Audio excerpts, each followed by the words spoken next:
Da da da da da da da da da da da da da da da da da da da da. So I'm a very big Superman fan, well, a superhero fan in general, and because of that I am really psyched about the fact that superheroes pretty much dominate pop culture nowadays with movies, TV shows and whatnot. But another thing that is also quite dominant in the same area is Lego, of all things, who have branched out with video games, animated shows, and even the surprise hit the Lego movie. And besides that, they have crossed over with a lot of popular franchises like Star Wars, but also DC Comics. Well, so far we've had 3 Lego Batman video games and a number of animated movies about Lego Batman. And also Batman was a supportive character in the Lego movie. However, for this episode of Dakostro Discusses, let's have a little discussion about this particular film. Justice League versus Bizarro League. Or rather, it's Lego DC Comics Superheroes Justice League versus Bizarro League, but a bit too much of a mouthful if you ask me.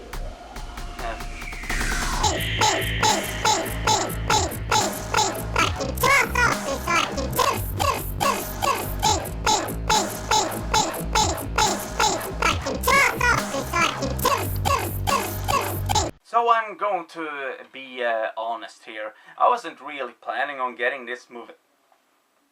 Huh? What? Okay. Anyway, so I wasn't really planning on getting this movie on DVD. However, one evening when I was pretty bored and didn't have much to do, I got an offer from this online DVD store that I shop from every now and then. That since I had already bought Lego Batman the movie, they asked if I wanted to pre-order this with free shipping and everything, and being so weak-willed and easily manipulated as I am, I figured, sure, why not? So I hadn't even thought of whether I was going to check this movie out. But, you know, once it dropped in the mailbox and I had a chance to have a watch, I realized this is quite a fun movie.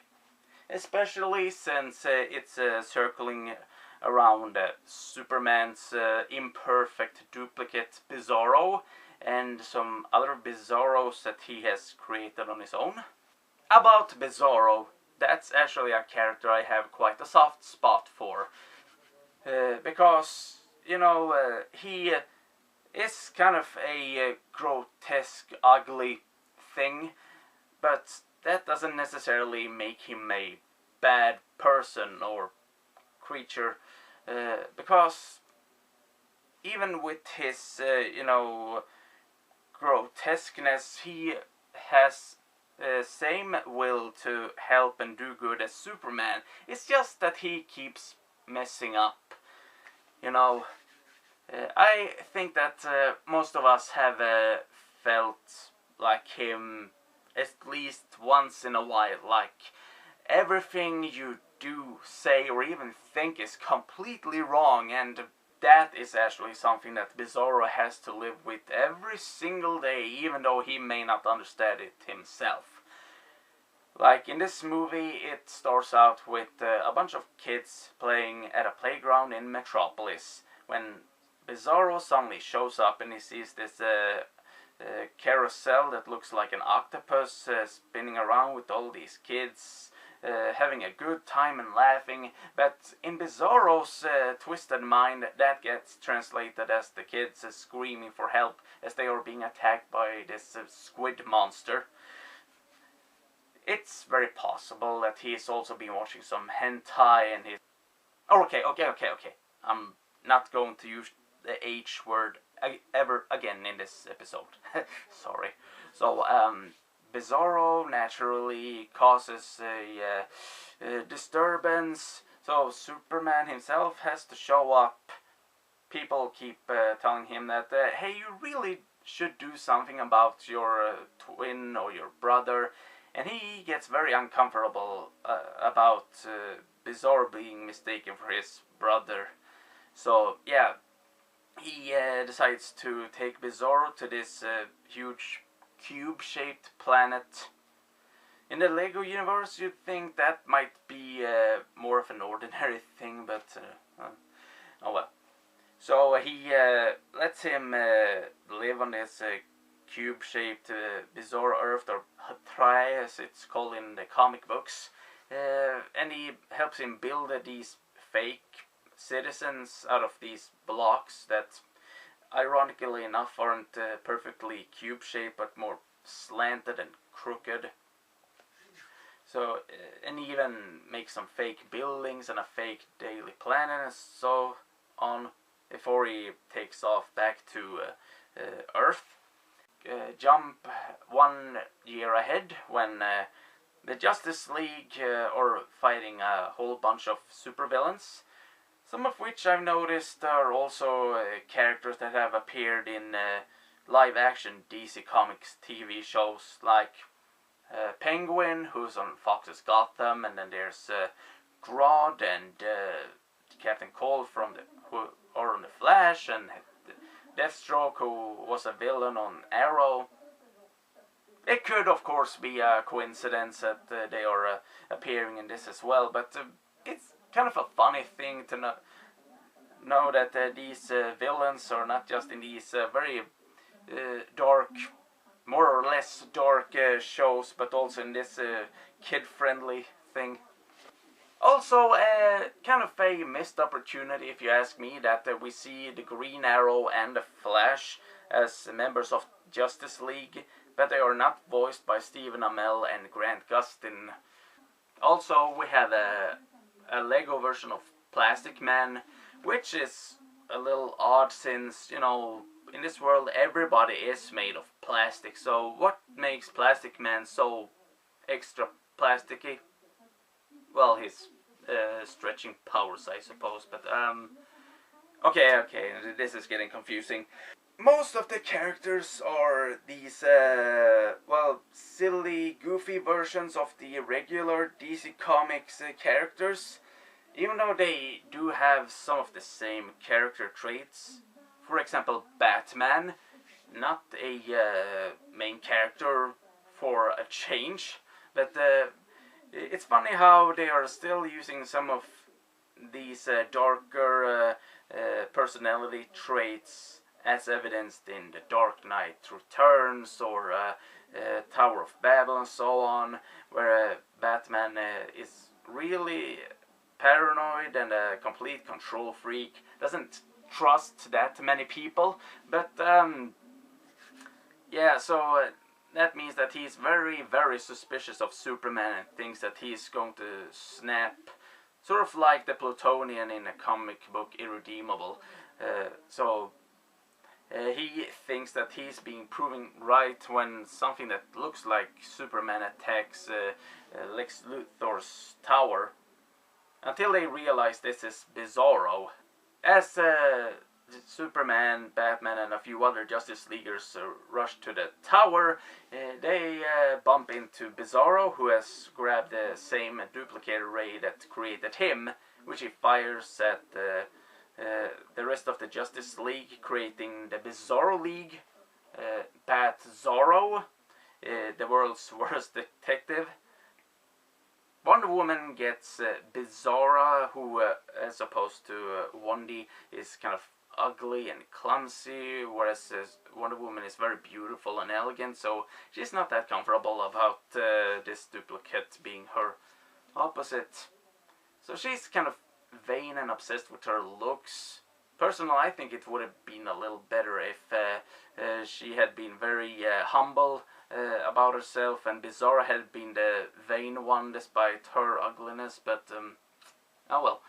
And then we have Guy Gardner, the Green Lantern, not Hal Jordan, who pretty much is the default Green Lantern when they do Green Lantern stuff either solo or as a Justice Leaguer. But so we have Guy Gardner, this pretty arrogant, egotistical guy, getting Green Zorro as his duplicate, who is very shy and drawn back. He's kind of a coward and uses his ring to create a teddy bear to hug. You know, shouldn't it be a yellow ring that he gets though? Since, you know, the Sinestro Corps are kind of the opposite of the Green Lantern Corps, even though there are many other colors and rings. So forget it. Cyborg, I'm not too crazy about his origin being retconned so that he's a member of the Justice League rather than Teen Titans, especially with his past in the Teen Titans being erased from the canon. But he's kind of a funny guy who's really a fanboy, gets really squeamish about being with these other superheroes and such.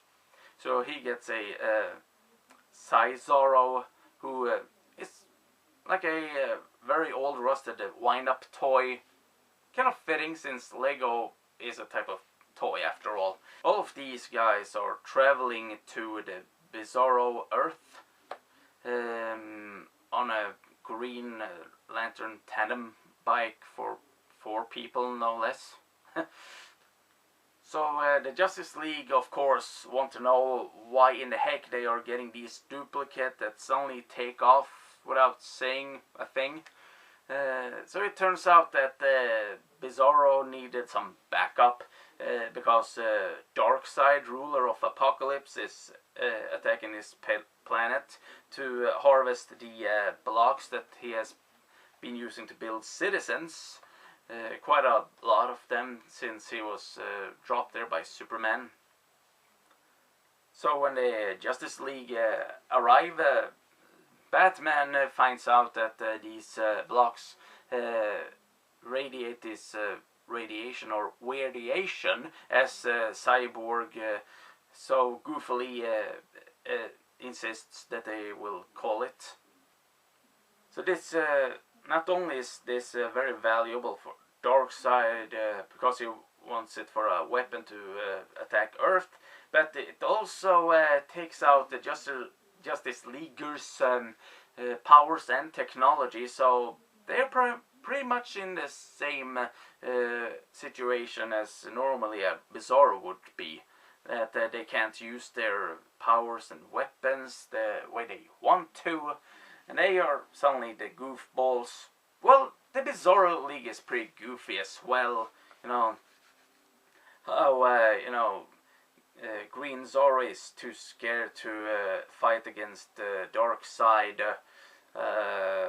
Bizarra is, of course, clumsy, falls on her butt when she tries to do some butt kicking. Bat Zorro, his greatest idea is to take a nap. Kind of understandable when his symbol on his chest is a bat hanging upside down. Of course he wants to sleep then, but naturally they did not expect to become allies with the Bizarro League, but as the story is progressing, they all realize that, hey, these weirdos aren't so bad after all. And that's kind of like what they touch upon in the Lego movie a lot more. That when they come across this conflict about what is the right way of building stuff. Is it to use the manual, or is it to do things the way you want it? And that's, in a way, that really fits with Bizarro. He's a creation who isn't supposed to be the way he is, but there he is. And he literally makes new friends who are just like him, so they can build a team and, fight for what they think is right, even though it seems totally crazy for everyone else. Superman, of course, wasn't all that crazy about, being mistaken for Bizarro's brother. And Bizarro actually turns out to be well aware of that during a conversation when he pretty much says, "Superman sent me away because he is ashamed of me." And everybody is looking at Superman like they're going, "Oh, Superman, how could you?" So yeah, Supes isn't all that proud of his decision to send him away, but hey, they actually get to help each other out. So yeah, and I kind of like that, not just that the Justice League get to bond with their Bizarro versions, but also that in some cases it's actually the Bizarros who fix everything instead of being a bunch of bunglers. Yeah, they actually get to, you know, be the heroes they wanna be, and that's terrific, really. And that's pretty much all I really have to say about this movie. So I guess I should talk a bit about, you know, Lego and DC Comics in general. Well, they are planning this the Lego Batman movie, not to be confused with Lego Batman the movie. But if it's going to be just as good as the Lego movie, I can't wait to see that. I don't know what's crazier, that Warner Brothers are making a movie about the Lego version of Batman that will be released in theaters, or the fact that I am looking forward to that a lot more than the solo Batman movie that is going to star Ben Affleck. I mean, yeah, I'm really looking forward to Batman vs. Superman Dawn of Justice, but, you know, a theatrical release of Lego Batman, that's... I mean, we got a pre-taste of that in the Lego movie with Will Arnett being this really crazy-ass Batman, making his own music and having kind of an ego himself. And also his nephew on Arrested Development, Michael Cera, is going to be Robin, and that's gonna be hilarious as well. Naturally, they had to get some good English comedian to do Alfred in that. It could be Steve Coogan, Simon Pegg, or well, heck, even Patrick Stewart, who normally isn't a comedic actor but is funny as hell nonetheless. He'd make a great Alfred Pennyworth, especially a parody Alfred. So yeah, think about that, Warner Brothers. And also there's going to be another of these Lego DC Comics superheroes movies. Gosh, I hate saying that. It's wearing me out. Next one is going to be called Attack of the Legion of Doom.